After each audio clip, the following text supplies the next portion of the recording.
I used to come down to Santa Fe before I knew a lot of artists. I had a handful of artists that, we were able to cull from in the beginning to start the podcast.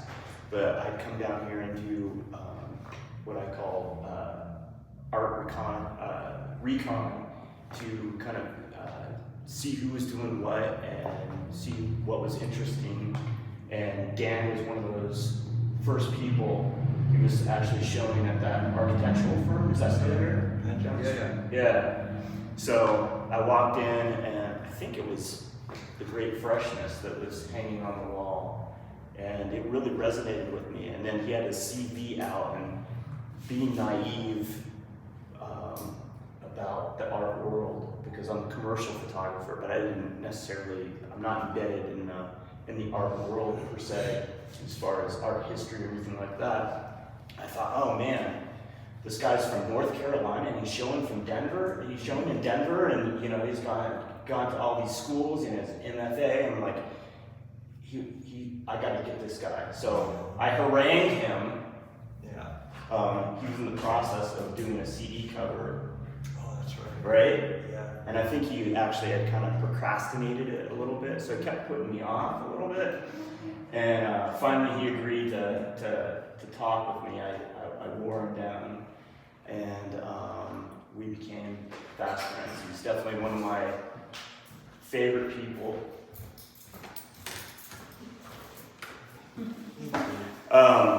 And what I love about Dan is not only his empathy and just being an overall great human. I don't want to make you feel weird, but I mean that's what we do, right? Yeah. What I enjoyed was his dry sense of humor, which we share, and the fact that no matter how weird I acted, there was never any kind of judgment whatsoever. He would just throw it back at me. So I thoroughly enjoy our interaction. It's not like we hang out all the time, but he's one of those people that no matter how much time has passed, we just kind of pick up where we left off. So I really relish his friendship. And then thank you to Bill in the background there. Bit Factory has been a huge supporter of the podcast.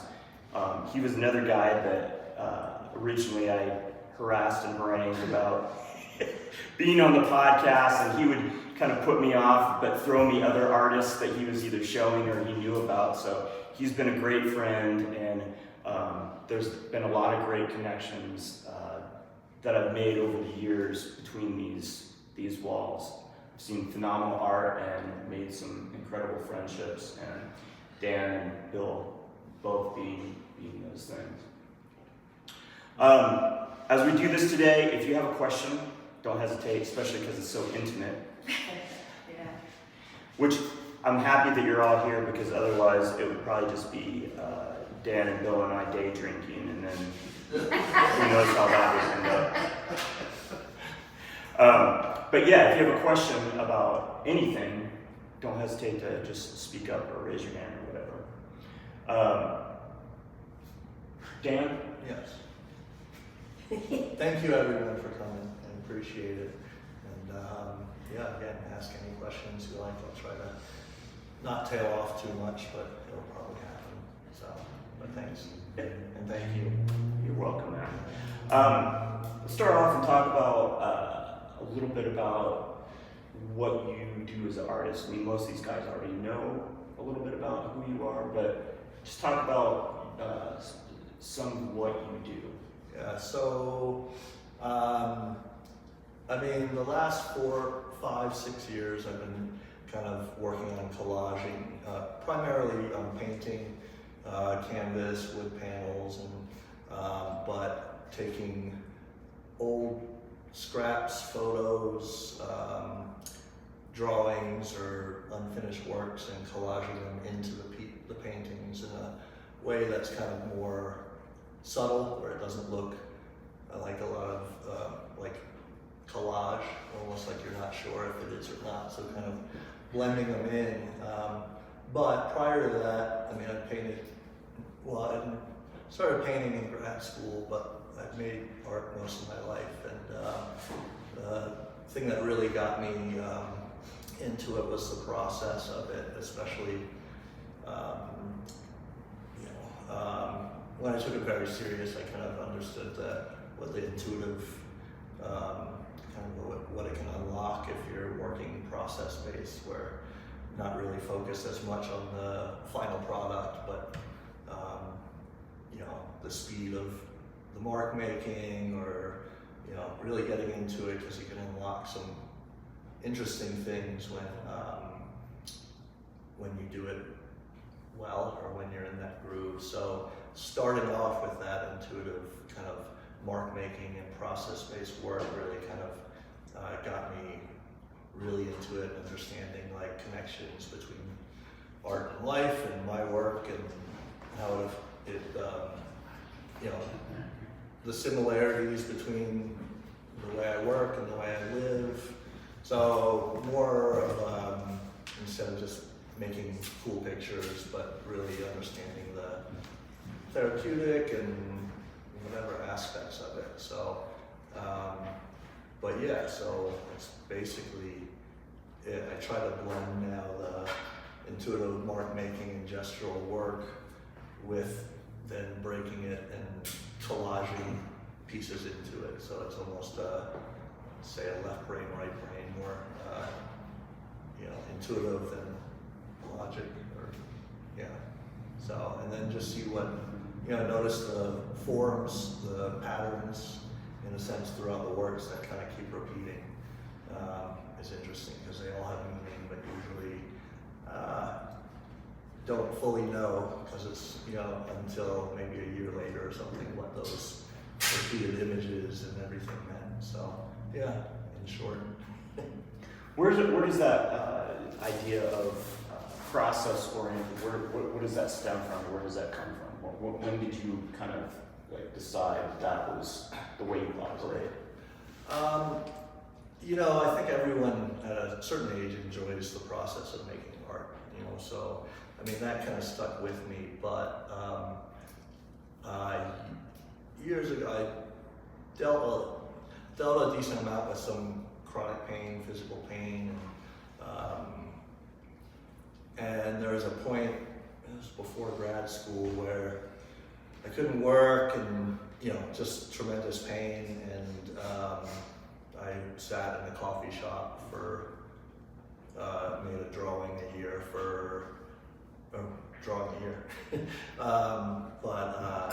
and really kind of was looking back and realizing that was the only time I didn't feel pain, was when I was making that work. So then I kind of wanted to explore it a little bit, and then simultaneously working through some reading books on chronic pain, or the connection between mind and body, and I came across this Dr. John Sarno, and he was talking about how a lot of chronic pain is actually through, this is very in short, brief, but through like repressed emotions, and they come up at certain times, and I started to really dedicate reading about it and trying to heal through that. But one of the aspects of it was writing, and really getting the stuff out. Getting it out is one of the main ways to kind of heal it. And I would do that, and over a span of a year or so, I ended up like very much, very close to healing. It was a very interesting process, but when I started drawing, I started thinking about, well, sometimes there's another way to get that out that's not based in language. So started trying to, in a weird, I don't know how to really explain it, but tracking my pain through the mark making, like feeling, and sometimes some of it was conscious of like trying to connect that to the paper. And I noticed, lots of pain. The pen or the, whatever it was would like rip through the paper. Like the speed of it would change, and then kind of going through that, and I started healing even more and kind of looking at the images, the imagery that I made afterwards, and seeing where, I mean, this is, a lot of this stuff has a lot of tension, and to me, when I started doing it, I saw these, human forms or figures grappling with these animals, wrestling, and kept repeating, and there's one of them I did a little drawing of. It looked like a form or figure and a snake wrapped around it. It's more abstract, but I was like, that is like the feeling that I had, like tension and tightness and being held like that, I guess in a sense. And but then the more I learned, the more things changed about, were these animals like just the unconscious or the repressed thing, and it started, the more I changed, the more the work changed, but these repeated things, forms grappling with each other was a kind of a good, it looked like I felt. And then, so that, though, that held strong to me of the power of what it can do, so the process itself, the end result the end product will be the end product. If it's done honestly, in a sense, it'll look correct, I guess. Do you have a picture in mind when you start your process, or do you just let it? Yeah, no picture. I usually just start with making marks and focusing, and just understanding the pace of the mark making or how I'm feeling. Just kind of connecting. It's like these, it's a meditation, but like not feeling, trying to hold off on what the image will look like and just get into this state where it can kind of flow and so nothing, try to hold off as long as I can, and then comes the battle of when it takes form and what I do with it. So this whole chronic pain thing, I know you've dealt with for a while, but when did that start? When and how did that really not only affect the work, but also is it something that you continue to deal with, or is it something that through the art you've been able to pretty much alleviate? Chronic pain started when I was 11, and I played pretty competitive tennis most of my life, and initially, you think it's a ruptured disc or this and that, but it would keep changing places as well. So it was, but when I was 11, I think had these like neck twitches, and just my parents thought I had Tourette's or had something, but it wasn't. But looking back on it, one of these with this John Sarno and this repression thing, I ended up tracking all the history of like these big episodes, and that age, in my mind, I remembered I was in San Francisco with my parents, and just remember being on the streets and doing these little neck twitches, and I asked my parents, and they were like, no, it was actually the moment you walked away from your grandfather's grave, you started getting these, we thought you had Tourette's, and so that kind of like, and I didn't cry, I've learned through this, but like my natural thing is to just kind of numb or go through it, so going through that, it started when I was 11 or so, and that book was so, and his idea was so against everything, I didn't understand the connection between mind and body, or I wasn't ready. It was like, well, physically on an X-ray it shows that, or MRI it has, you know, this disc is ruptured and it's pinching a nerve and going down the leg. And the more I understood it, it was like those things happened at very specific times as well. Like the big episode, it's like pressure to, you know, succeed or whatever my identity, you know, is. I can go into that, but like basically started really understanding that, you know, what, you know, what do you say, medical, whatever, since early 1900, whatever it was, is like man became a machine, you know, but we're not. And it was, you know, just because it's not on an X-ray or it doesn't, you know, it doesn't mean, you know, it's not a defined answer, because I had surgery and it would come back. Well, how does it come back if, you know, the disc is gone now, you know, and it would move to different areas. And they, in this book, they talk about once you start healing it, it'll start shifting. I could go on years about this idea, but like, but understanding that, what was your question?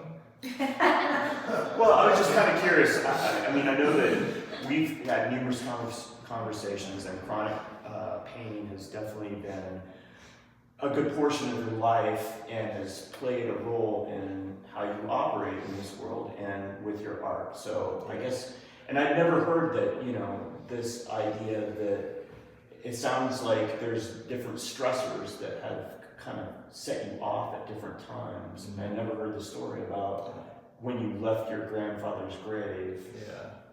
That's when it started to happen. Yeah. So I remember your question. Okay.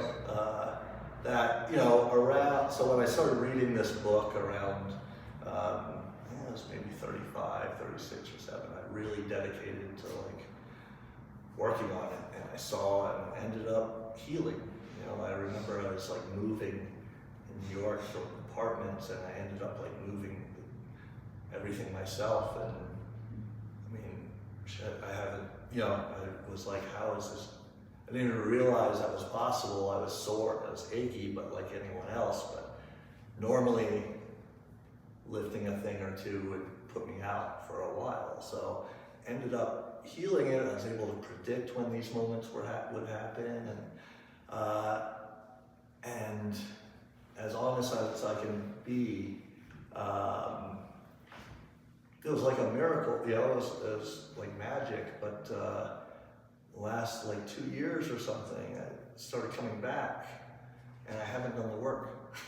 I haven't done the reading, I haven't done any of that, and I don't know what, I mean, it's such a interesting thing, the things you know you should be doing. But so you know, a couple days ago, I took one of the books out and set it on my table, and you know, that's my next thing. Is I have to. It's just being honest. It's so weird because it was so foreign, and it seems so weird that emotions can cause physical pain. And even though I healed it, and I was like, even when it was about to happen, I predicted it and then got rid of it. You know. Maybe I'm a masochist, I don't know. But like, why am I, you know, so the last couple of years I've been feeling it a lot more, it's been happening, and I haven't been doing the work. So, I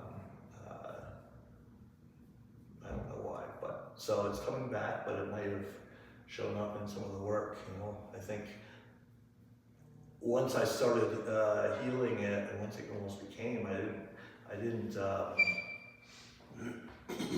feel the need to track or like really focus on the pain aspect of it, which is what happened. You know, I wasn't in pain. You know, so and then cut to the morning of my opening. It was in the ER for severe pain. You know, but I still know. You know, it's like there's other elements, but like these, you know, big moments and stuff like that. So I need to redirect it and come back. So yeah.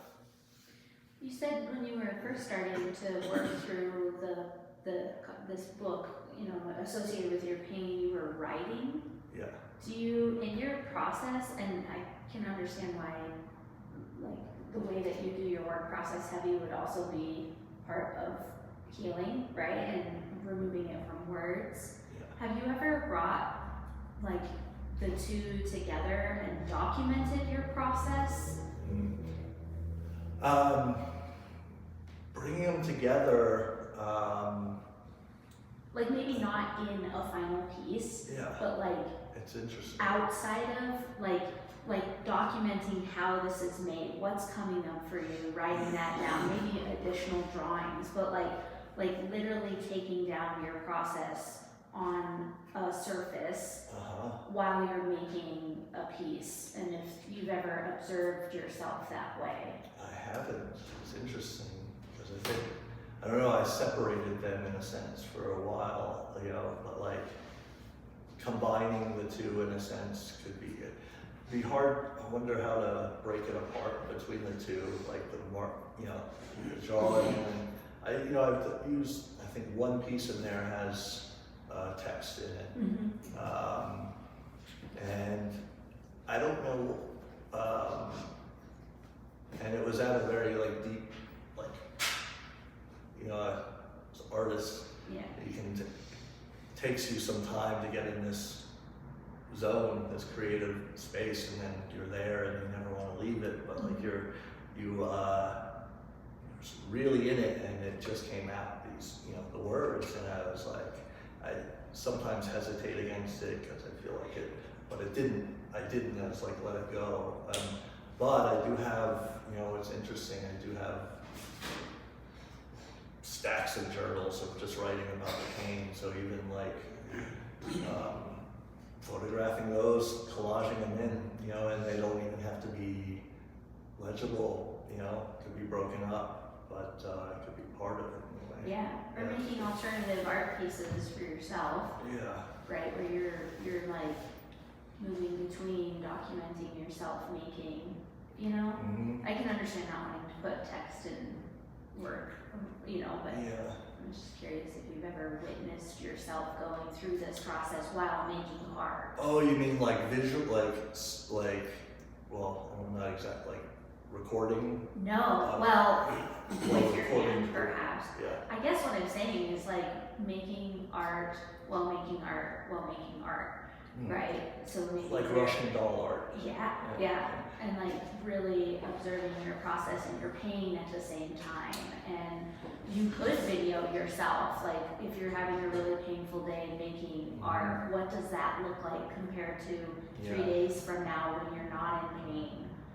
You know, and then writing about it or drawing yourself, or I don't know, just curious. So delving into like that, delving into that, the process of that process. I haven't. I wonder. Well, I mean, I definitely felt and focused on my physical sensation and emotional sensations while I'm making, but and I almost don't. You talk about artist statements and stuff like that. It took me a long time to actually say, you know, well, it's a lot of it dealt with is chronic pain, and for some reason I didn't want to express that or say that until, you know, a little, I don't know, a year or two ago. But so maybe there's a way of, or it's like almost not wanting to address, but it's something I think it's, now that it's coming back in a sense, it could be the right move in a sense. Yeah, and it may be pressing you to actually go deeper. Which we don't Which want. is what art does. Yes, more repression, but yeah, exactly. It doesn't want us to do, so yeah, that's interesting. Next show. This path of artists is not always an easy one. Who would you say is your greatest support? I mean, aside from you, I mean, my parents, of course. you know, in terms of like, you know, we get everyone starts off making art, and then it's not like we're not creative, it gets taken away from us in a sense. It's not prioritized by either family or education, which is absurd, but like growing up, my mom is an artist, she was a sculptor, jeweler, and always, like, she never took me away from one of those paintings, or making art. And my dad, he's not an artist, but he was always in full support of that as well. And the funny thing is he works, he works specifically mind, body, and the connections. And I knew that, but didn't connect me to him as much as when I started doing this. I mean, there's a wealth of knowledge, like understanding this. So, in a sense, of the later years, there's almost like a fuel where it's like I have this person who I can talk to about this stuff, but yeah, so my parents, and they were full support, and as a never didn't want me to continue doing it. So I think that for sure, yeah. And I read where you had done an interview and you were talking about an early art experience where there was a classmate of yours that was raining on your parade for a drawing that you had done, and it affected you greatly. Like, you came home crying and you talked to your mom about it because. Oh yeah. This was early. I was in elementary school probably, but like, yeah, I am colorblind, and Wow. yeah, so yeah, and I came home from class upset because it's like the kids told that the grass isn't orange, it's yellow. It's not orange, it's green, and it doesn't look like, the sky doesn't look like that. And my mom was like, it's a great piece because it is, this grass does look that color to you, and which is the only way you can do it, and it makes it, she didn't go into original and unique, but like that was something that kind of like, it was like, yes, it's what I see, and that's the best way to do it, and little things like that. I'm sure there's a lot more, but that one kind of, stuck out to me. So yeah. That was I always feel like that moment, and I always feel like there's pivotal moments in each person's life. Like, I don't feel like our lives are measured necessarily in years. It's these little segments throughout your life that make you who you are, right? Like, usually it's everyday normal business, and then you have this catalyst that kind of sets you off on this path.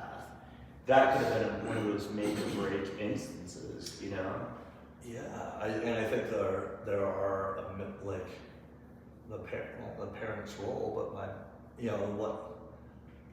once we get age 7, 8, where we're not just making art and everything looks great, it's well, that doesn't look exactly like a horse. You have to do it this way, and then and then you fight with, it doesn't look as good as my classmates, or this and that, and and then slowly it's just not of importance, making art. And so throughout all of those moments, I'm sure there were a lot of them where you don't want to do it, but I don't think I had any of those. I mean, everyone has a love for making art at an early age, and it's not, maybe we grow out or not as interesting, but like I kept that joy of making for my life, and I can't say if my parents weren't there supporting it or whatever it was, that it would have discontinued, or it wouldn't have been as, there's probably multiple bumps in that road where my parents were just, I always loved making art, didn't matter. My parents supported me and didn't have those like the fears until, so yes, a lot of bumps. So, It's really lovely that you had such supportive parents. yeah, yes. Talk about how your art education, because not everybody goes to art school, but talk about how that plays into the work that we see here today. Yeah, I mean, I think, we were talking about did a drawing a day for a year. I took those works, I took 12 of them and submitted it to grad school.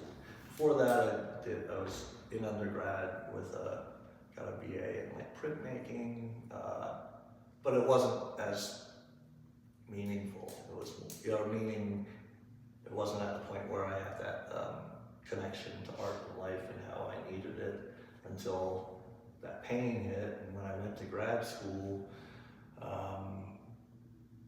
it was pretty amazing being there. It was in New York, and it was, my professors were like well-known artists and critics and a very small group of people, and a plethora of information and of, reading, Professor, Artist Experience by John Dewey, like, helped me connect, he suggested it, and connected to art and life, and certain professors really kind of taught me, I think, a lot more about abstraction and idea of suggestion over stating, and that was a big change where before I did these kind of cartoon figures, elements, and it was very, okay, that's an eyeball, that's a mouth, they're weird characters, whatever it is, but you look at it and in a sense, once you read it, the painting almost dies, or the artwork dies, where that's what it is, and then when do you suggest of like, well, this could be, a form of this, or it could be something like that, but on a different day, it could also look like something else. That opened my eyes a lot, where the works will change every day, or it will change with time, with me, what I see, or other people will look at it and show me what they see, and I see it that way. So I have like 6, 7, 8 different ways to view this work, and it became more open and undefined, and I think that was a huge, and when I'm working now and forever, I always try to suggest, but sometimes it states a little more, like the an eyeball or this or that, and I try not to fight it so much. Some of them come out more defined, and some less, but yeah, I don't want to like block that process, but some of the work, some of the pieces, and some of the imagery there, can be very subtle, but I see it as, very literal, this thing, where some people might not even see it at all, but like, I love that element of it. And then some of them, yeah, I just kind of, what I think in grad school was doing as much uncomfortable things and adding, like, doing all realism for a while, or working with this medium that you're not comfortable with, or shutting your eyes and making work, being, and you have this element,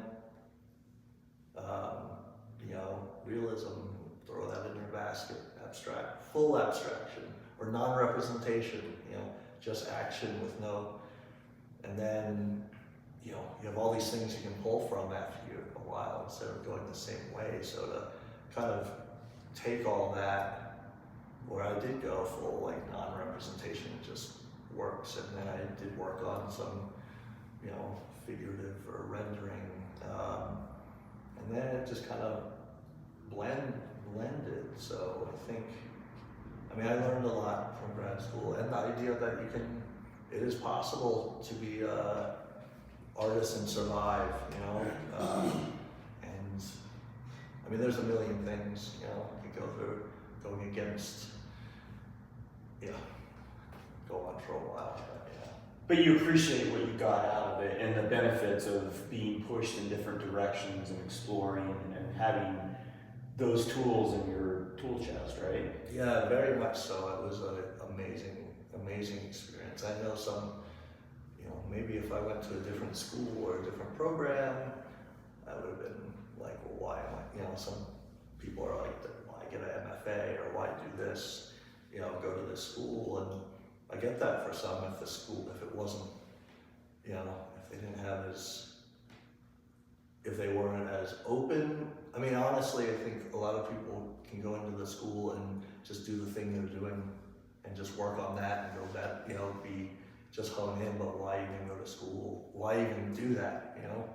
The point is to learn new things and do new things. So either if they weren't ready or didn't want to let go and do that, maybe it wasn't a good experience or for whatever reasons, but the program itself, you know, but for me it was highly influential. I would love to be back, do it again. I mean, it's special, right? Yeah. Because one of the few times, and this is the way that one of my art school instructors explained it, it's one of the few times where you're with a group of people that are all doing the exact same thing. Like you're just in it and you're experiencing it and you have these relationships that when you leave school, it's not that you don't stay in touch with those people, but it's not like when you're in the thick of it, right? Yeah, the dialogue, immersion, like that was like, it wasn't any, it was just 100% that, and, you know, going to your studios, having the professors come in every, you know, once, twice a week and talk to you about your work and where you can go, and the students, and just full immersion. It was such a beautiful, like, amazing thing. And, you know, I remember one of my professors like, you have to revel in this, because there's not going to be another time, except for Bit Factory, I think, where, you know, you have a group of artists that are just together and having dialogue, great dialogue, you know, and yeah, it was amazing. Yeah. Why don't you talk about this tattoo that you have on your arm here, and what that represents and what it means to you? Says, an eye not told what to see sees more. And like I said, with text, I don't want to use it as much, you know, but like something like that hit hard. This was my favorite grad school professor said it. It's artist Jake Berteau, and just the idea of, you know, viewing the world, viewing everything for stripped down of, you know, context of what other people label this or that, you know, like really viewing artwork, viewing people, viewing everything is through your own eyes, you know. You know, not being told what this is supposed to be, or, you know, colorblind, all that, you know, it's like, you know, what definition, what's real, what's fact, what's fiction, should all be kind of challenged in your mind, you know, and just viewing it, you know, some of it can be a construct of whatever, but things we define, you know, this artist, or not artist, it's like said the walls that we define are precisely the ones we should tear down, or something, where it's as high as an art education thing, but just breaking these rules and everything down to maybe not just to be the antithesis or to opposite, but just to view it for ourselves and what this world is, because a lot of it is constructed. So that resonates through art, like through making art, through viewing art, and then myself and just the world. So it was worthy of text on an arm forever. Yeah. So you start out printmaking, but then pivot to exploring painting, which you weren't necessarily keen on in the beginning. Is that correct? Yeah, I think before college, I just did draw. I would draw my favorite tennis players, and or Michael Jackson, and all but I would do them in black and white, I think, and but I did that a lot. And when I went to college, our painting classes, where I took a painting class and just didn't like it because I wasn't at the point where it became more abstract and understood. So it was a lot of rendering, like set up your easel, paint this outside, this thing, and rendering color like that was impossible for me, and it was very so it didn't look right, and and it was messy, but I just kind of was like, I'm gonna do these, I had a professor I loved, Roy Neidorf, and he was a printmaking class, and I started really enjoying printmaking, and my work kind of changed. It was sort of rendering, but they were like these little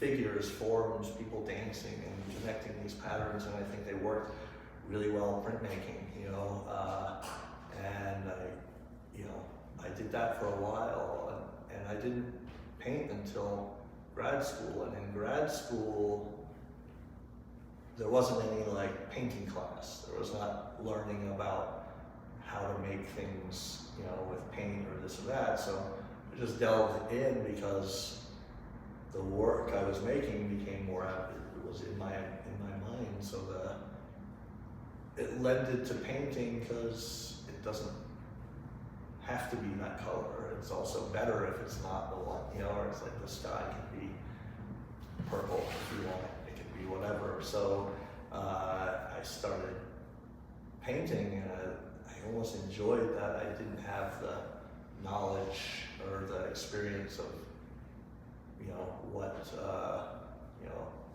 how I learned how colors react, or I learned how to just like I was a kid, I didn't have that. And, learning it is great, but I like that I picked it up on my own. And this color reacts to this color in a great way because I think it does, not because, this is what color theory states, So, yeah, going through that and painting, that's kind of when I realized, rendering, I didn't need to do that. It didn't have to be exact. So, yeah. I love that. I love the idea of not necessarily having all this painting knowledge that, sometimes that really bogs you down when you have these fundamentals. I can speak, from, going to photo school, and there's certain parameters that they put on you. But then once you have that foundation or whatever, going out and, exploring and experimenting, I have a huge appreciation for people that just go out and do it on their own, Yeah. Fully immersing themselves in it and not necessarily having the knowledge and being a bit naive, right? Yeah. And seeing people be successful in doing that, accomplishing that. And there's this color, all this stuff. I think can become formulaic sometimes, or like very, but it's not all, I mean, all that history is, it's like, I started learning about that while I was learning about painting itself. So it's like that history and understanding all that is great to learn. You know, some people learn it at a certain age or research it and want to, you know, at a certain age, but I like the fact that I was doing it at the level, how important art was and making to me, and being so new at it, it became like exciting and playful, and then you learn, you know, you can learn about history, color theory, everything like that. It's just what, it, you know, made everything very fresh. I think learning all this stuff is great, but I also think unlearning it, I mean, not just being unlearned, you know, and just doing it, which is great, but, you know, learning these things and trying them and then breaking them, unlearning them, you know, to make it more yours, I guess. Yeah. Absolutely. Talk about how you got to this place where you start working more with the abstract, because that's not where you started from, but how it morphed into that. Well, it was, you know, in grad school, and the, you know, Jake Berteau, I think primarily, but it He was was an abstract artist. He Yeah, was an abstract artist. and he almost veered toward going more suggested towards, you know, rendering later in his life. But, you know, when I started understanding about suggestion, you know, and you know, and through that process in grad school, I started, that's kind of when the abstraction, you know, abstract work kind of changed, you know, and it became more satisfying, more things to question, or more unknown and mystery to it than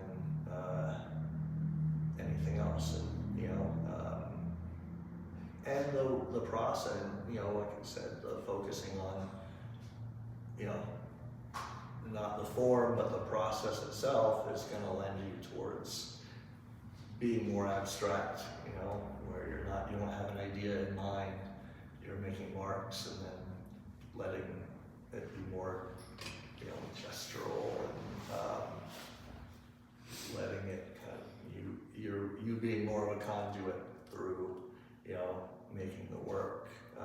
So it started, yeah, around grad school, so 2005 or something like that, and just kind of stuck with me. I try to, I don't know, planning something, or like having,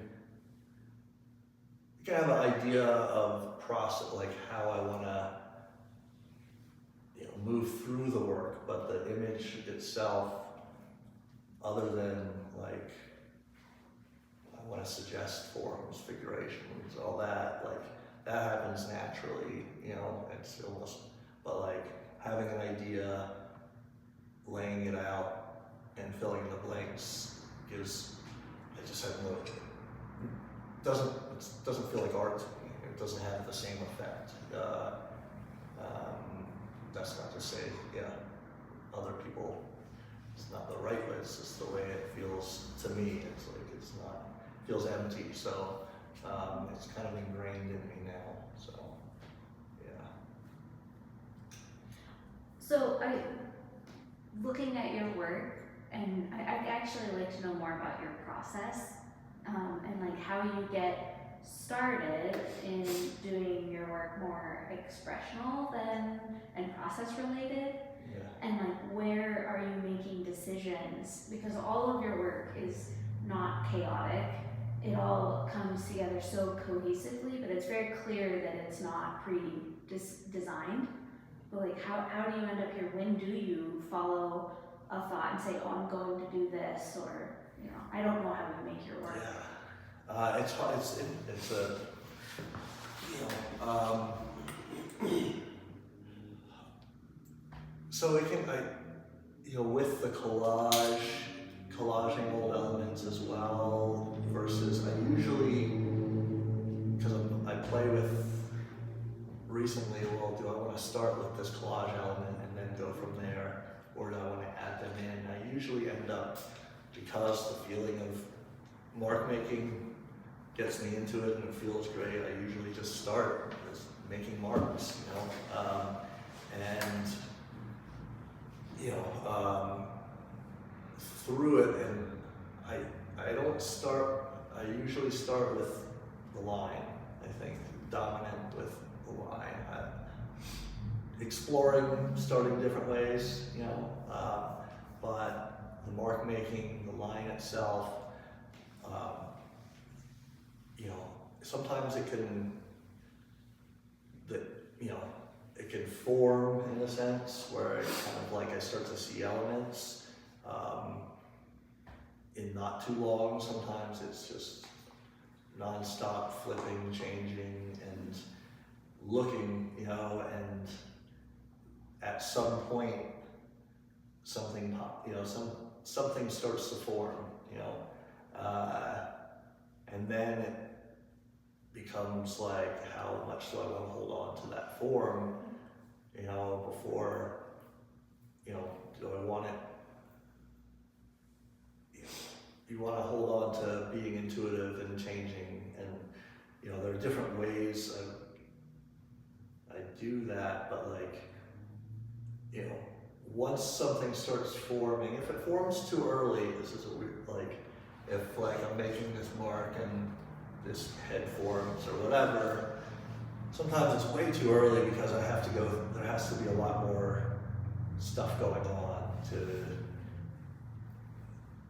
if you hold on to something too early, it could affect, you could hold on to it and try to make the work around that form, and it never seems to work sometimes, where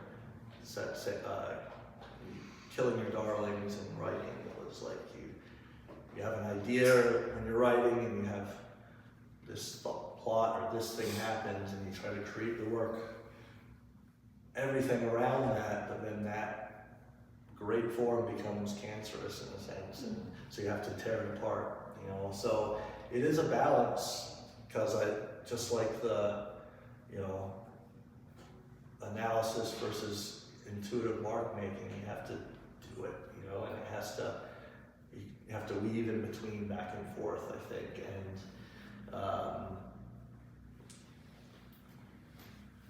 at some point after putting a lot of mark making, a lot of paint, everything down, this thing starts to form, and then it kind of connects with this thing, and then it,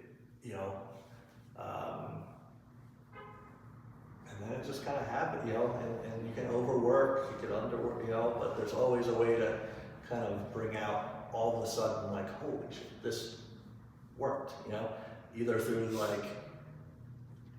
creating it and it forming, or subtracting, taking this away and clearing space, and then all of a sudden it looks different, and then it just comes, not just comes, but it's, and then, when I feel like it's, what usually happens is there's either two maybe central forms or figures, or speaking with each other or something, maybe more, and then within those, these other elements, these other forms and figures happen within those, very small, and once I kind of get the, let's say, composition or thing,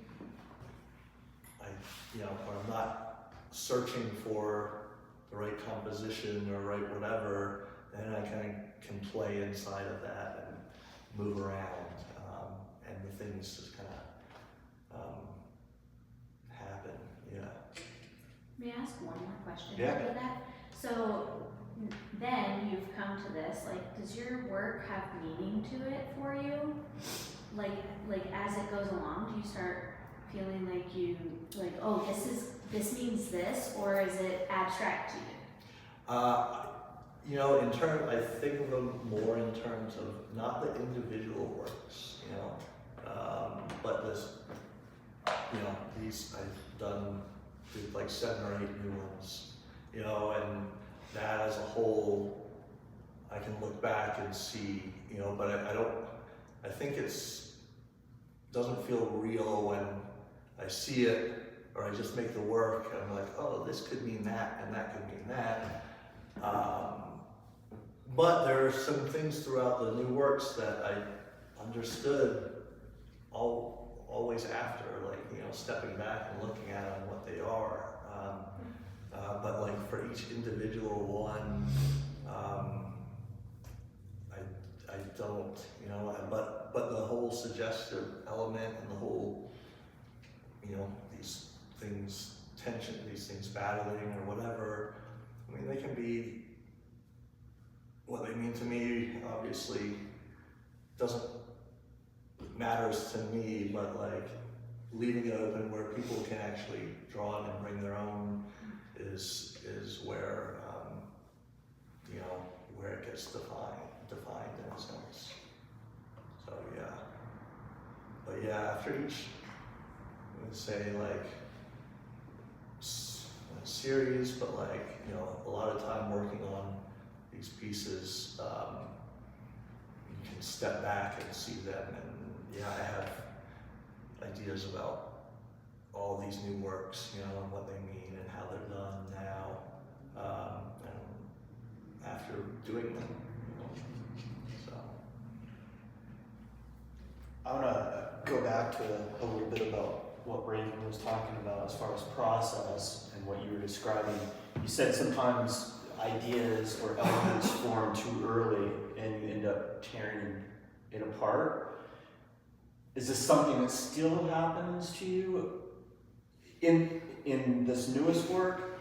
Or is it something that you made the realization and now you're able to move past that? Like, are you able to just, like, if you get this idea and you're like, oh, it's too early, are you able to just put it out of your head, or how does that work? Yeah, I mean, I might go back on that. Like sometimes, you know, there's one in there that is mostly white, and it was a mark, you know, and it just formed super early, but I was like, it's done, it worked. It doesn't need to be anything, you know. So there are moments where, you know, it forms early and it works, you know. Feels more difficult and more rare and less fun because I don't get to work on it anymore, maybe. But like, but no, it never changes. It's always a struggle, or like, you know, there's some parts you really want to hold on to, and you can hold on to it. I think if you just let it be, sometimes it works sometimes, but it seems, I see it as a glaring, like, this looks very just put there in a sense where it doesn't, you know, doesn't have much depth to it. This isn't, you know, but, or I'm gonna hold on to it and for a long time, you know, keep it there, work on other elements, other parts of it, flip it, and sometimes it'll, you know, work, you know, through, but there's a point where sometimes it's not, and either you get, for me, it becomes precious, too precious in the work, where I don't want to destroy it. I love this part so much, and like, you know, and like you said, just, and to know that when I destroy it most of the time, I always want to keep parts of it, not just cover it all up, but like have it become something other than what I see it, you know. But like, I think once, to know that I will be able to make this image work and it'll be great regardless, you know. And sometimes that element, once it's beaten up and taken out, will create a great piece, you know, and I don't even think about that other element of it, you know. So it's, you know, it's something that creates the work, you know. It's like it has to be mistakes, it has to be this element, you know, and it's like you're saying, have you gotten past that? It's like, no, and I don't want to. I mean, it's just part of the process, and what I deem as like a successful work is all of those, you know. I mean, the whole, yeah, I mean, yeah. So, Yeah, I find it fascinating, just the conversation that you're having as you're analyzing the piece and working on it. You know, that conversation, I'd love to be inside your head, like, yeah. you know, the back and forth that you're having. It's a great, I mean, it just, you know, that's what's kind of thrives, like, and with the abstract, the way that process is like, it's so infuriating sometimes, and it's all directly connected to, you know, my confidence as, you know, or like whatever it is like,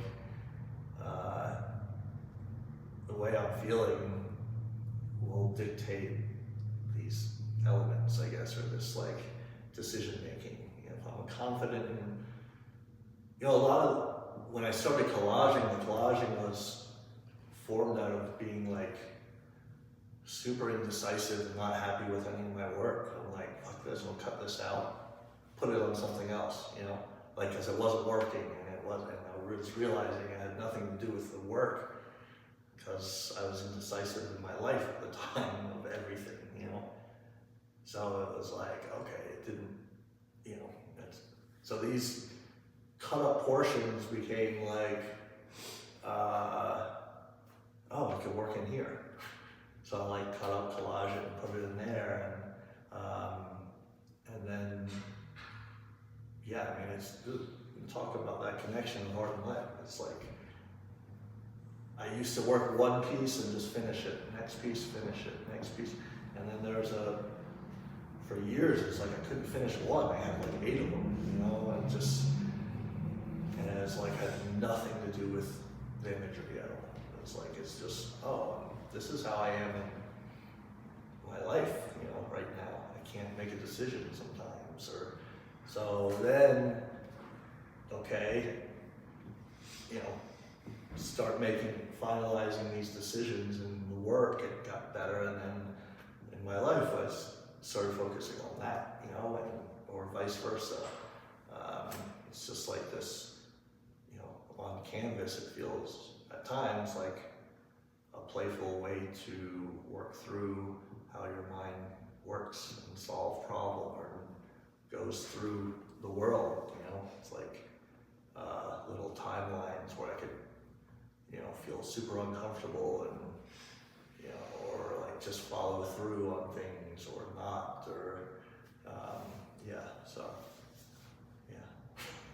But purely organic. I mean, it just feels like all this happened very organically. Like, you know, Yeah. from this indecision to making a decision, to making that realization, to having these epiphanies that, okay, this is just part of my process now. Yeah. Yeah, I mean, it becomes, I mean, I think when, you know, when working like that, it's organic when when I'm not moving into that analytical mind as much, you know, or like where you're not second guessing and holding on to things, you're pure, you know, pure present. Yeah. But which, you know, but so yeah, that's what I was talking about, like that state when you're in and you just don't want to leave, where it's just kind of like, I'm just kind of doing this and like, holy shit, this looks good, this looks great, you know, and I'm gonna stay in there. Yeah, it's you're in this meditative flow, right? Yeah. And you know, those endorphins were all kind of firing and Yeah. on this little ride of a high, right? Yeah, I mean, yeah, it's, you can canvas, or I mean, it's that moment where they connected, or like where you're, you know, dominant by, you know, say right brain or, you know, intuition and just felt things, is a rare thing now, you know, and like when you can, you know, there's so many distractions and things that take you away from it, but then you spend a lot of time in it, and it's like, you know, it's a crazy space to be in, you know. Yeah, you're like tapped into something bigger, Yeah, but you can't even really explain it, but you know what it feels like. yeah, feeling, yeah. What's crazy to me, and I heard Rita kind of like express a little bit that she obviously didn't know that you're colorblind. Did you know that he was colorblind? Yeah, and it's just, it floors me that you can do this work, and because I'm not colorblind and I'm so color conscious, which you know, because sometimes I print Dan's stuff for him and it drives me out of my freaking mind because I'm like, hey man, what do you think about this? And I'm like, oh, why didn't you even ask him? Like, I might as well ask my wife Barb, like, hey, what do you think? Does this look right? So it floors me that you're able to create this beautiful work and it all, you know, flows and works color-wise together and be colorblind. Like it's hard for me to wrap my head around that at times. Like, how did he do that? Like so and we've talked a little bit about this, but you're seeing more in tones. Is that how you go about it? Like, Yeah, I mean, I would just say, you know, I can see a solid red and a solid green or a solid, you know, yellow, but the shades can blur together. They can be either or.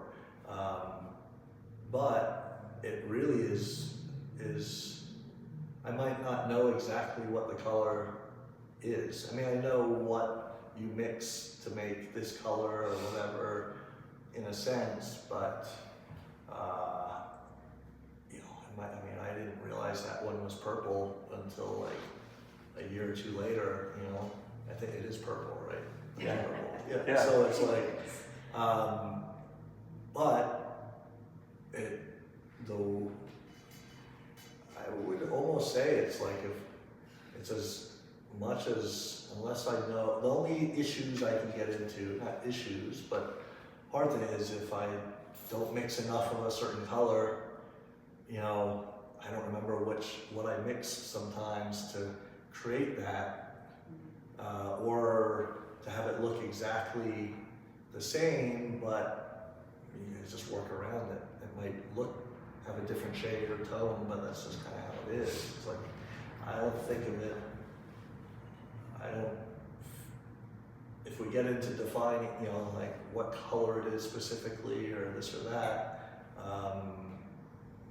don't have, maybe I can't tell you exactly, but throughout making the work, it's like this, it's almost like not being colorful, like, you know, I'm working the same way as you work, you know, in a way of, it's just, you know, color, this color looks good with this color, whatever color it is, you know, or like, you know, so it doesn't feel like it, you know. Do you have like your own color theory then? Like, I don't understand your colorblindness. Like, is it grays and tones, or are you like, or do you like have feeling and responses to colors as you see them, and that's how you're choosing to put them together? Yeah, I mean, it's not, I think, you know, I'll look at sometimes some color theory just as or like not to look at what color versus what color, or I'll look at some of these images and say, oh, that pops with that, you know? Yeah. And then try to do something with that or work with that. But yeah, I mean, I never really went into, color theory, I don't, you know, like even, you know, mixing I have to reference again, or like what plays off of. I don't care as much. It's just, I always assumed you had your own color theory. yeah, maybe. And I was like, because you have very similar colors in all your work, and I thought this must be how you interpret it and have your own emotional response to the colors you make, which is why when I view your work, the colors make sense. Even though they're different colors to me, you already build harmony in how you see the color. And I feel that's how I interpret it, that like your harmony is harmony. And so even though I see a different color, like the harmony still comes through, just in, I view it differently. Yeah, I think, and even how, I mean, it's just interesting, it's like how we associate, or not associate, but like how we react to different color, you know, the color, a red or whatever is, it's as, you know, some people get viscerally like upset, or the red, or we're told also red is not happy and beautiful, you know, it's like a darker thing, and blue is this, and, but we don't, you know, how much of that is what we're told, or, you know, what we've looked, you know, like this equals that, versus what we really feel, you know, and like whatever color it is, you know, you'll bring your own into it, but as you know, color theory, yeah, it's just like, it's just kind of like, I had an early influence, I think, in like early Nintendo, like, I think, you know, a lot of the earlier stuff, the blues with the green, you know, this, like, I tried, I think in this group of work, I always feel like I love a blue sky, but I'll do it over and over and over, you know, and trying to get away from that. But there's certain things, you know, certain aspects of these colors that do appeal to me, but then, you know, you want to do ugly art or do stuff that doesn't appeal to you, and then maybe it will, or, yeah, but just playing with palettes and changing things up, you know, if that makes sense. So over the course of the last couple, 3 shows, and you've incorporated the collage, which is very different than most people collage, right? How do you feel that the work has evolved? And are you at a point where you're pretty confident in this process that you've talked about and have developed? Yeah, I think years ago, or maybe 5, 6 years ago, was these collages were, you know, I started really getting into them, but I was, before that I was making large paintings or large works, and learning this new, you know, cutting up and collaging thing, I wanted to like reduce the size, so I could go through the process more and understand it at a faster level, because a giant canvas was very, one, it goes much slower, you know, and then the frustration of, you know, working on a piece this big, I can move through and see how many layers and how long it can take sometimes to get something to go. And so I was able to like move through them faster and develop like a rhythm to understanding what I'm making much faster. And the last show I had, I started 1 or 2 big ones, you know, and they still didn't feel as comfortable for whatever reason. So this show, these 2 big ones, I worked on a lot, and I started, in combination with the smaller ones, I started getting a real understanding of the collage elements on a larger scale. And I felt confident now. I want to like make really big, or a lot of big work again, and I feel like I'm understanding it, of how the process is working, but also the whole, you know, for a while, I didn't know why I was collaging, in a sense. It was just fun and this and that, but I didn't have much context or much like structure. And then before the show, I started thinking of,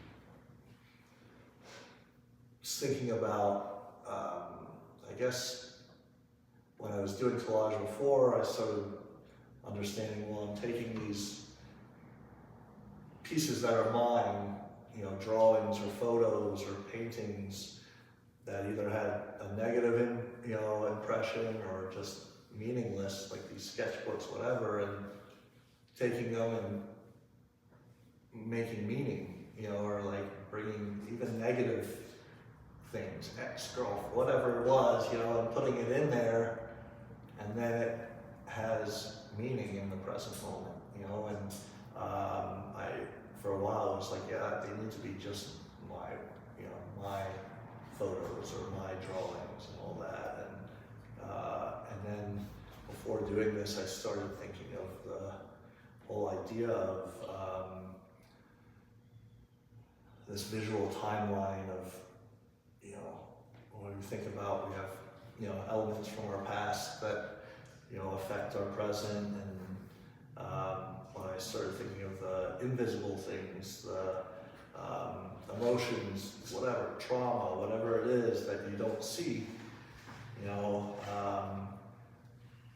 or that you don't even recognize are influencing who you are today, and realizing like if I were to take a photo, like create a piece of artwork, take a photo of that piece and cut it up and collage them into the next piece, and continue that throughout, it's almost in a sense bringing, it's like every piece of work is going to be into the next work, even if it's this much or that much, and it kind of gave me a context or a greater idea of like, the thread that runs through it, and the whole, the quote, a while ago I was reading a lot of philosophy, French philosophy or whatever, I hadn't in years, but like this quote, the pure present is an ungraspable, what is it? The pure present is an ungraspable advance of the past, devouring the future. In truth, all sensation is already memory. The idea of his thought was, people think about memories or these visual images or even just memory in history as being the past, but in reality, it's not, in a sense where we all take, what we were talking about with color, on that we take any perception, we perceive anything, or the way we look at something is directly influenced and created by these previous invisible or visible memories. You take it with you and it becomes present. So the idea of linear time, all that, where, so basically this idea of the pure present is that idea of, I think it fit really well into what I was doing, of taking these elements from the past and, these old paintings and drawing, cutting them up. You're basically I think it worked well. It was like a great definition of what I'm doing. So yeah, I think.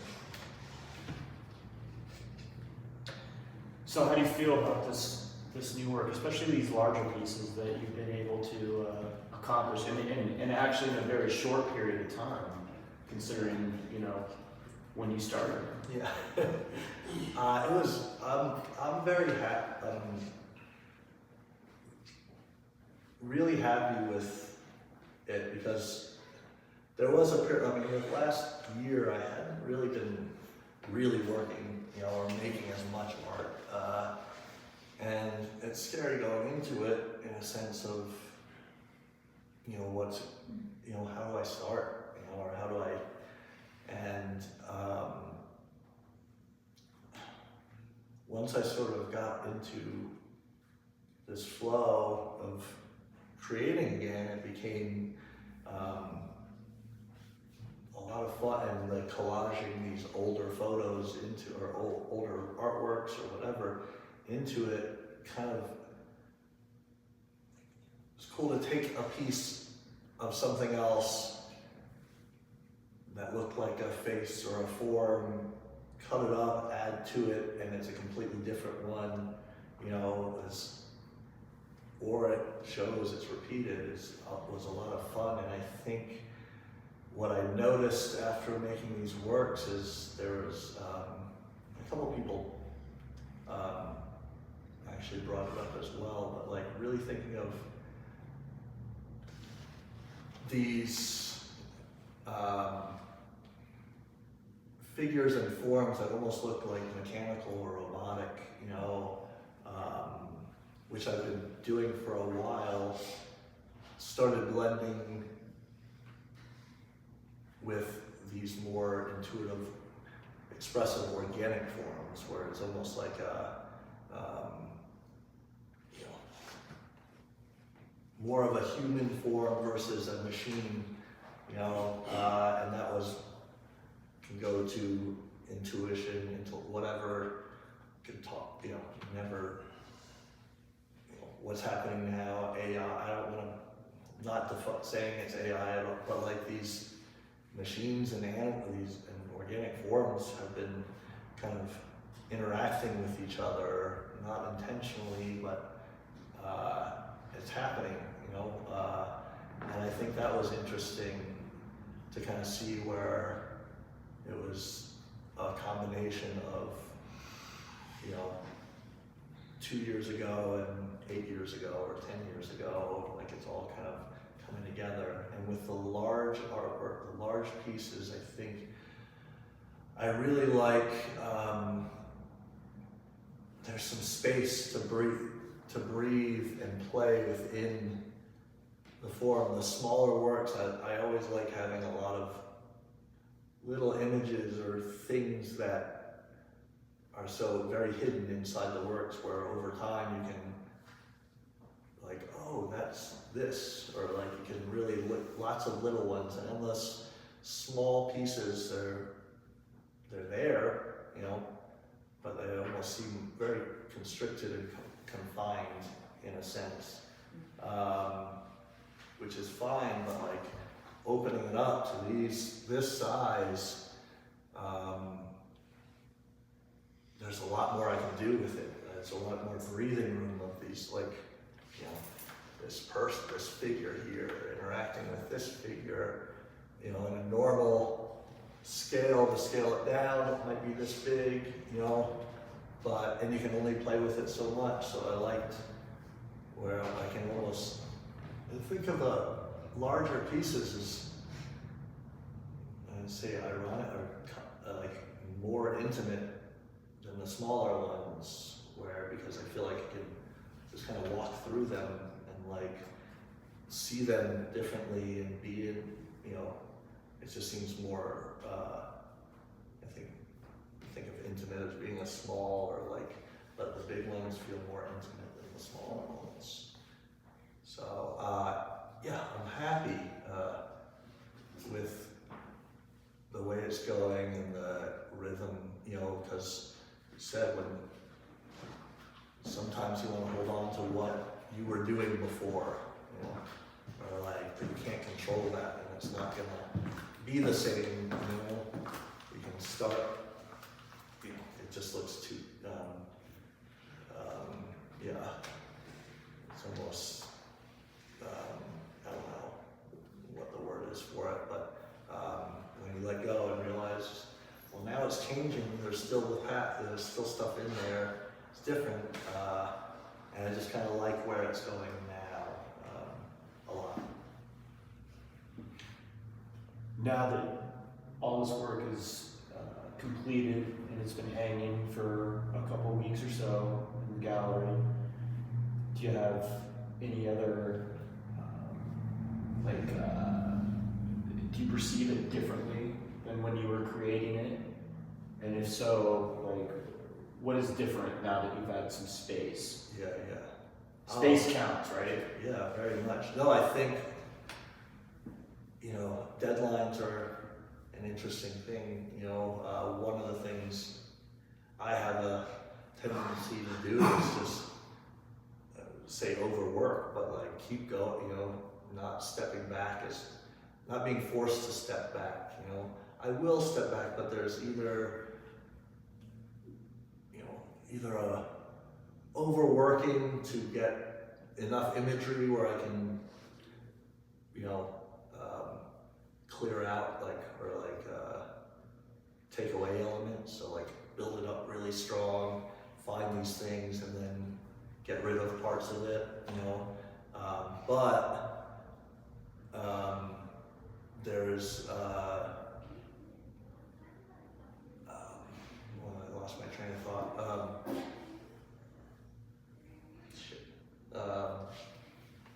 Okay, yeah. So when you have this deadline, a lot of it, running out of time, sometimes I'm like, oh, that's done, or that works, that could work, as is. If I want to go into it more later, I can.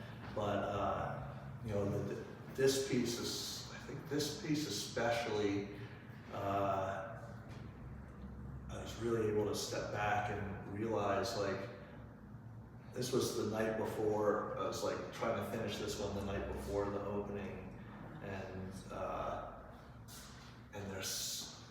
was like, it's not done. It doesn't look, and I was forced basically to like let it go. I was in the ER, and stepping back. This area here, like, I was gonna work on it, and I was like, I don't know, it didn't look finished or whatever. And up here,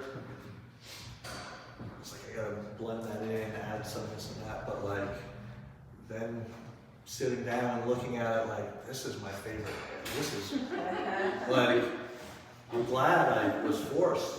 It's like this was beautiful to me, like just right there, and that up there still would have maybe done a little, but like also it just seems okay, it seems like it works. But and I was gonna get too into it,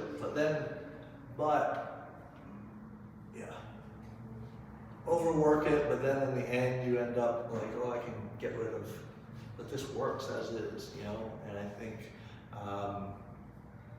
understanding that and just being able to like step back a lot sooner, but like you're saying, all of it, it's like trying to view it so disconnected, and so, it takes time, but like really not bring in your own, like where you want it to go, and just see it as its like pure raw form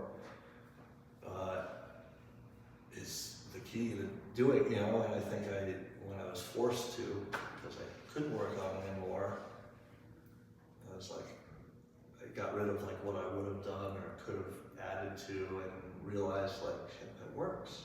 And like it's hard as an artist to like distance yourself, from the piece as much as you can.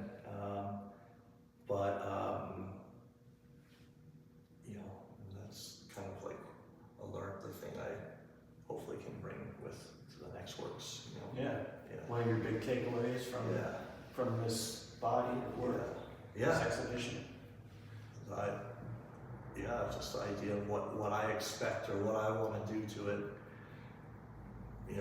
Really let it go and just see it, for like, this is done, it's done, and then maybe it isn't, but could be. And obviously, the other artists in the room can appreciate that whole experience, right? Yes. I don't have that experience actually. You don't? Okay. No, I'll get to a point where it feels okay, and I'm like, sweet, let's see what else we can work out on another one.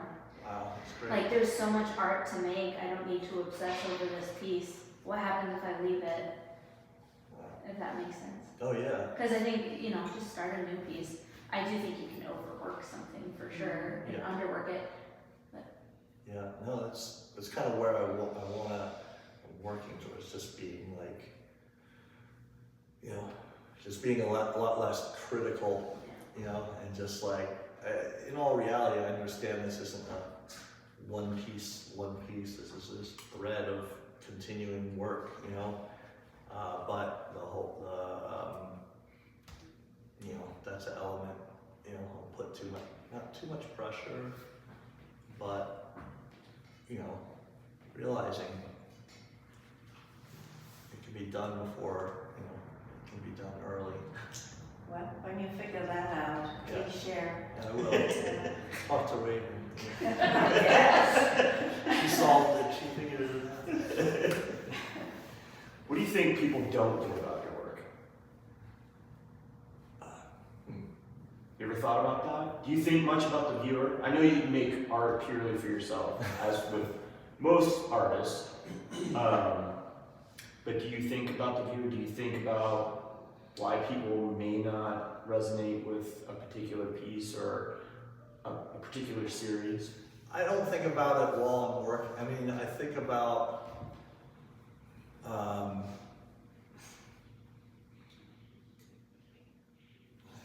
the viewer as much. I think about it based on how people respond to previous works sometimes, in terms of like how. One thing I think with the viewer, not consciously now, but is that leaving these spaces open or making it suggestive, because it allows more viewers, I think sometimes, go into it, but it could also take it away, where some people just want an answer, or they want, this looks like this and this looks like that. But it's only in retrospect after I create the work sometimes, but what I do, it's not so much. I think sometimes the work can have a lot of intensity, or in a sense, it's a lot going on, and I think about, for me, I focus more on the process and getting it out, and that's where I was, but maybe some areas can be calmer, versus that in the next piece, or not so much going on here to pull this out, but I think, that's basically the extent of it. The other, through the making of it, I think that's it. I want people to take more time with them, or in a sense where it's if you can get someone to look for 7 seconds at a piece of artwork, that's amazing, but really go in, because there's a lot of, and I think it's observation, being able to sit and create and move into this space and find something, and then find something else, and then when people just kind of look at it and walk past, and we all done that, but I want it to be almost a pull into seeing these different little things. It's just close observation. I think that is the crux, and abstract work in general is getting people to just spend some time with it, right?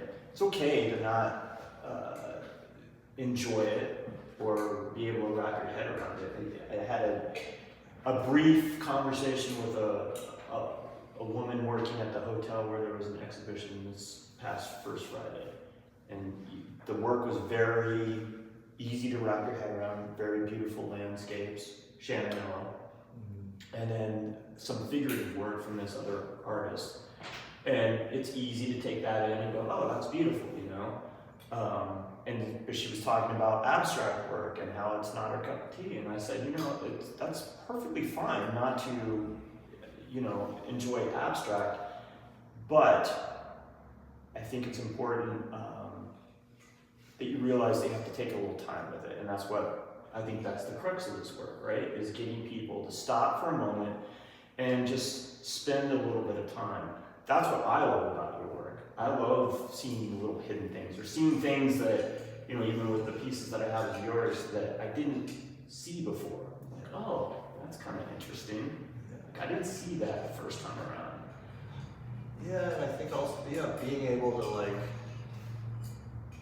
it's a, I wouldn't say personality, but it's a, some people just want an answer, what it is, and it's like, well, if you're, think of abstraction, it's like if you're on, hike up to the top of a mountain and watch the sunset, like that feeling or whatever, you're not analyzing, well, why is this feeling, what is this? It's just like experiencing it is important, and when you let go of the what is it thing, and then, over time, you just kind of like notice this and that, and being able to be open to defining it, for yourself. Yes. Yeah. I mean, that's what I perceived from the moment that I first saw your work, right? I was like, whoever does this work thinks about things. They're a thinking person. Very, very. And then now knowing you, I know how much you're thinking about the world and you're in your head, and via the conversations that we have, I think it's important to have these kind of conversations, and I like that the piece is a conversation, and that you have to spend time with it. That it's a lost art, really, the art of conversation. And you alluded to it early in this conversation that you found that, words are limiting, right? I know this from writing myself, that the English language is very limited. There's only so many words to describe a certain thing, but with art, you can take it to a whole other, you can be saying so much more non-verbally, right? Without words, that you can with the written language. Yeah, I agree. Yeah. And it always feels fresh. This is what excites me about your work. Like, even though, I've seen your work the last 5 or 6 years, even though I see certain elements that are reoccurring, or I've seen elements that you've collaged in from other pieces or you continue to use, it still feels fresh, and I love seeing what you're going to come up with next, the exploration and where you're taking it. That's good. Thank you. So from here, where do you go? I know some people take a break after they finish an exhibition or a body of work. Yeah. Are you on break, or are you continuing to work some things? I have an idea of what I would, as much of an idea as it can be, of like really excited to go big again, make more, same works but larger, because it's starting to make sense, and it's what I've been wanting to feel like very comfortable making these big pieces. So, and then, I'm taking a little break from making, but I'm going to be ready to get back and start creating, because sometimes if you stop for too long, you can lose That momentum. definitely lose some momentum. But because I've been doing, the amount I worked, I started really getting into like feeling so confident and comfortable with creating it, and then every time I take a break, I know it takes, you gotta do a bunch of them, but I still am like, so it's like, I wanna keep doing it in that momentum, and kind of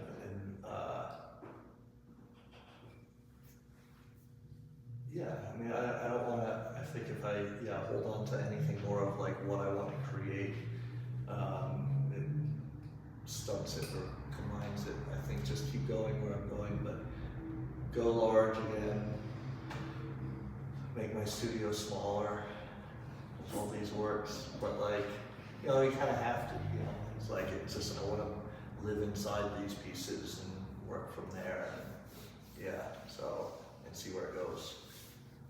I want to ask you this question. Recently, I was watching an Instagram live thing with two artists interviewing another artist, and this artist actually related, and she does phenomenal work.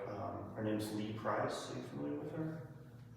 Anyway, she does these she does figurative work, and it's always like this stage thing with a lot of props and stuff. And she was talking about, she just has had an exhibition of a lot of pieces, it sounded like. But she actually described, they asked her this question like, hey, do you enjoy the making of art? And she actually said, at times I find it very tedious, right? She's like, I enjoy the accumulation of the props, you know, hunting down these props to make these paintings that I make. But the actual painting itself, I find tedious, which I thought was very raw and very honest, you know. And then one of the other artists kind of said the same thing. Is it ever tedious for you? Yeah, usually always. I mean, it's not always, but like, I don't know if tedious is the right word, but like, for me, but it becomes more like, I mean, frustrating at times, you know, I think, but without, I feel like that's needed too, like, you know, because it makes it more exciting when you come out of it, but like, and also being able to like continuously do something to change it up to make it like you're a kid again, playing again, like adding the collage, you know, and then, you know, it becomes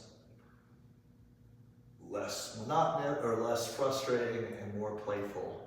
And, you know, even these, you know, I found these old photos of my old house was destroyed in a hurricane, and the whole neighborhood was like, so trees were down and everything, and I found a stack of photos, and within these, you know, photos, I saw these faces without any adding, you know, any added elements. I mean, then, or some of them I would add here, but like, you know, silhouette and these views. I started looking through all of them up there. That person or the top left, that photo is, there's no added anything. It's just a face, you know.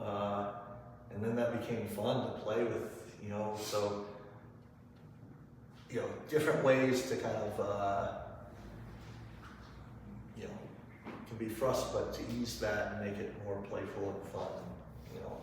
But yeah, it is. It's frustrating. I mean, working this process and not knowing what's going to happen is, you know, is not easy. You know, I don't know how long this piece is going to take. I don't know if it's going to, you know, and it's like, but yeah. So I think there has to be, or for me, there has to be some of that. There has to be a struggle, right? There has to be a little bit of a fight, because if it was easy, then everybody would do it. Yeah. Or some people make it, some people make it look, they just like pump through pieces like nothing, and I'm sure it's not nothing, but boom, like, I think of Nick Burson's work, it's just like, it just boom, makes it, works, you know. I mean, that'd be amazing, I think. It could be fun to just, you know, but it doesn't work that way for me. Yeah. But even with like Nick, I know that he's, you know, he's had his plenty of struggles, Yeah. but the main thing is he just keeps making work, right? Or I mean, like what Raven was saying, you know, it's like to the point where, you know, just make it, like, it's good for, you know, whatever, go on to the next one, you know, and like, that's how you kind of become, you know, that's a good you know, looks like confidence in a sense, or it looks like not focused so much. I mean, which it should, you know, focus so much on, you know, how perfect it's going to look or how it looks, you know, just go and move through it, you know. But within that, it's a struggle all the way, you know, everyone. How much you focus on it. Yeah. It's easy to get hung up in perfection, but it's never perfect. Yeah. Which is why I like your work too, because, you know, there's so many elements, it's a little chaotic, it can be messy, right? It very much emulates life itself, you know? It's wonderful. Talk just a little bit and then we'll wrap this up, but talk about what was going on when you were doing this piece, not necessarily what it means, but what was going on with that particular one.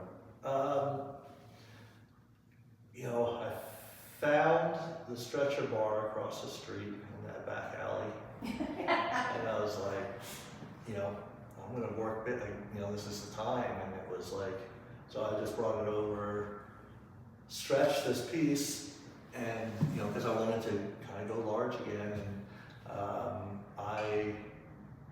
it's an interesting thing, I'm sure everyone has to say, like, where you begin a piece almost repeats itself a lot of the time, but like,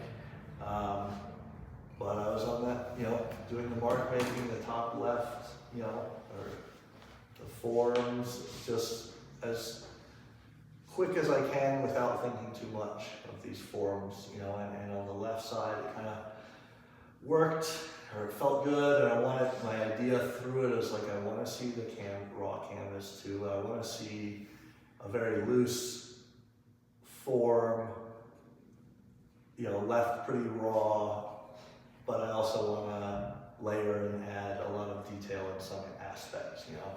And that figure, that form happened, and then I started playing within that, and it kind of expanding that center piece there wasn't there.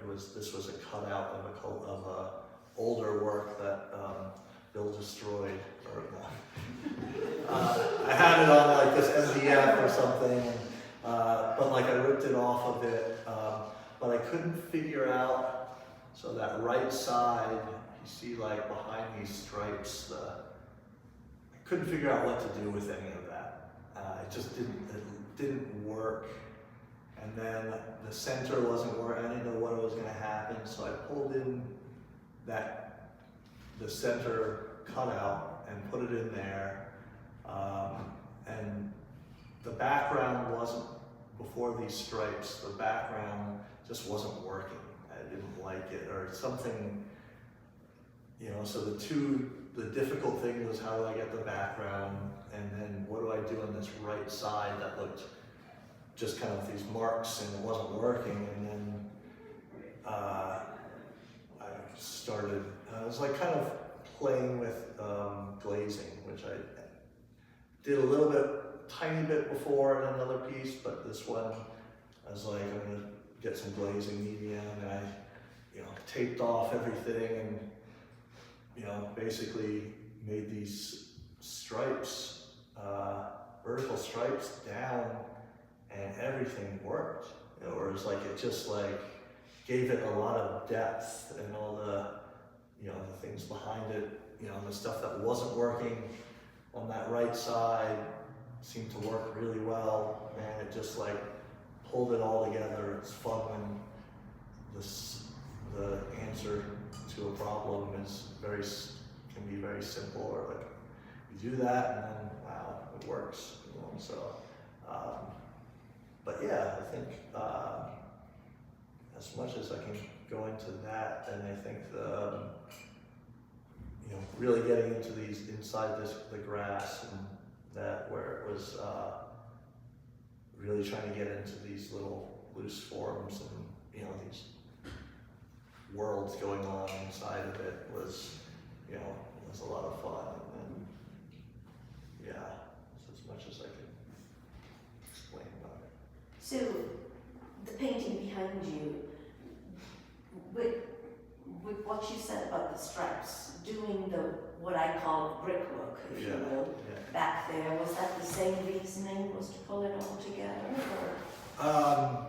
So this was the most frustrating, well, it ended up okay, but the worst idea is like, for this background, I made the forms, then thought maybe I kind of wanted to pull in, this, so I took little pieces of tape, squared off every single thing, and then tried to bring them smaller, and then spray painted I'd say mortar, right? Yeah. White something, and then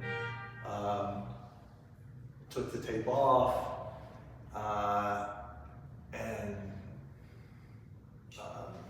it was white, it wasn't working, and I thought there would be too much.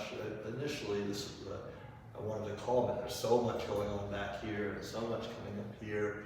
I thought the red made it pop, but like, you can't manipulate a background when it's like that. It was very hard to like, well, I want to, because I initially had these like dark pieces I wanted to kind of grade down, but like, I'm not gonna, cut up 8,000 more pieces and do it this way, to work around it. It wasn't as easy to kind of change up the background, but I think so the brick was kind of intent. I liked the red, but there's that blue up there was kind of washing.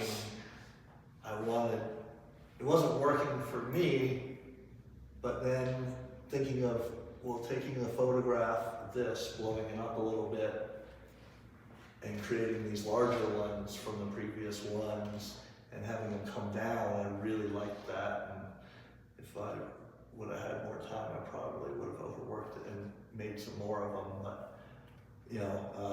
I think it just added, what was your question? You answered it, Okay. actually. Yeah. And that would have been one of those things where you would have overworked it if you had more time, isn't it? I think I would have made it work. I would have probably spent more time on it than I needed. Like, I usually can overwork and then realize and then get rid of it. Yeah, but like, the thing I'd like to try more is this, but also there are ways to make it more three-dimensional, pull out certain bricks more, in a way, and push them back through like a thickening of the line or changing color, where it could almost be like but this is as is, but like the next thing, it could be interesting, like to kind of have them really look like almost three-dimensional, I think as you have it now, and the stripes in here are your resting points in your works. These Like, are the resting That's points? where our eyes can rest, even though it's highly textured Okay, compared to what you have going on, and like the narrative I'm pulling out of the collage and your paintings, the brick becomes a place to rest, so that I can like dive back into what's happening, because the other ones are so rich with imagery. yeah. And because it's repetitive. Yeah, so I can like easily Oh, just yeah. know that's there, and it helps complete the painting, but it is a place that I can like rest for a minute, which I think is important to have. Yeah, I didn't really, Good point. yeah, it is. And then because it somehow it worked, but I also thought there was too much everywhere, but I guess, repetition and space, yeah. Good point, yeah. Incorporating my listening subconsciously, you just did it. Yeah, right? it's what feels right, or what I've learned feels like a good piece, But yeah. Very good. Any other questions? Great show, man. I mean, seriously. Thank you. Thank you, everyone. I mean, seriously, it's like 8 hours of this, so. I think you should write a book about your journeys, He's got a great story, right? I mean, I learned so much today, and I could really get into his story of yours and learn more. All right, that's good to hear. I'll get working on a Yeah. biography, autobiography. There you go. No, but no, it's nice because, like I said, some of the stuff I feel like the chronic pain, all that stuff I didn't show or share, or, but I guess, learning that people can connect in those ways, if it's not specifically, but in another way, brings people into the work for, get them connected in some way. Yeah, So, yeah, very good. thank you. Yes.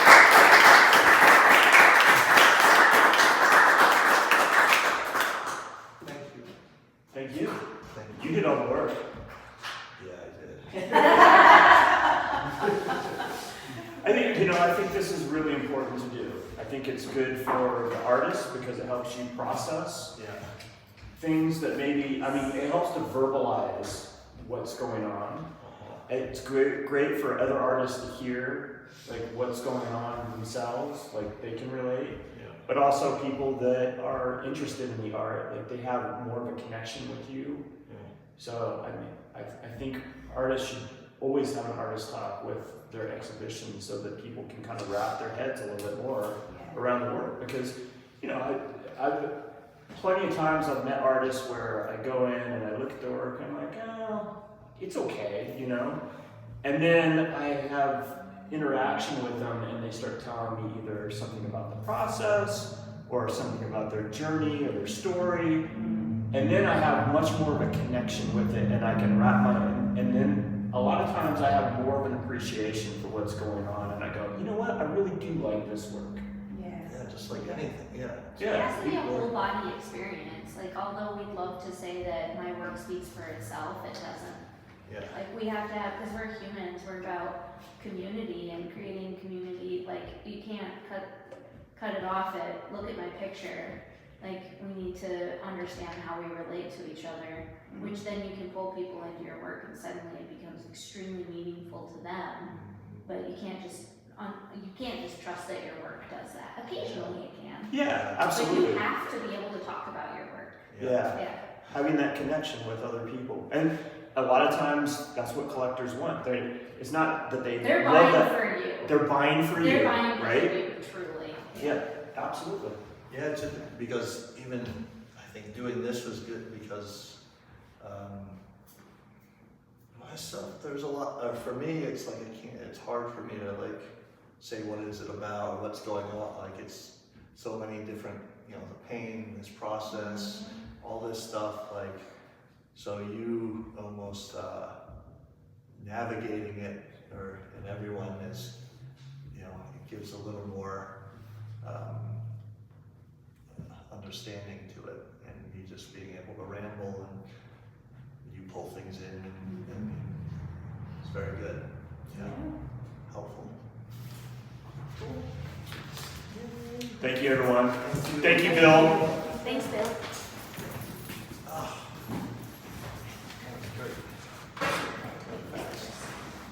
It does. Thank you for coming.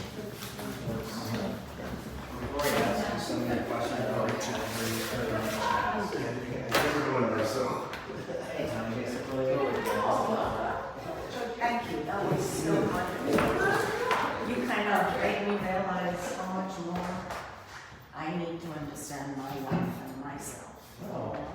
Yeah, Yeah, it's like never doing did. that, yeah. Yes, And then through art, yeah. that's good to hear. I'm glad you came. Oh, I'm so glad I came. Yeah. Thank you. You're a great interviewer. Yeah, thank you. Yes. It's nice to see you again. Yeah. I was gonna say, exactly how many jars is that of salsa is that piece? Oh. Because Todd likes that. Yeah. I would say buckets.